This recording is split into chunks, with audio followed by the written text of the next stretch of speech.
A guide you to create an Instagram account without phone number. For that, go to Google or you can download your app. So I have already an account, so I'm going to Google. Here, tap on login Instagram.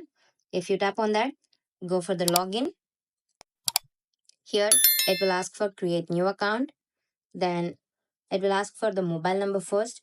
If don't need to create account with mobile number, so tap on sign up with email address. So I am typing my email ID. Next, then you will receive a confirmation code to your account.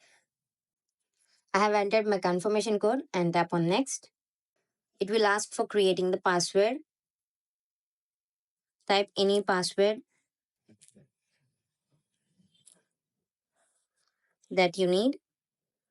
So let me type 1, 2, 3, 4, 5, 6, 7, 9, 8, and 8 and tap on next. You can say whatever the date of birth you want. So let's say 2000. Set next. Here it will ask you for your full name, and if you tap on next after entering your full name, then your account will be created. This is how you can create Instagram account without phone number. Thank you.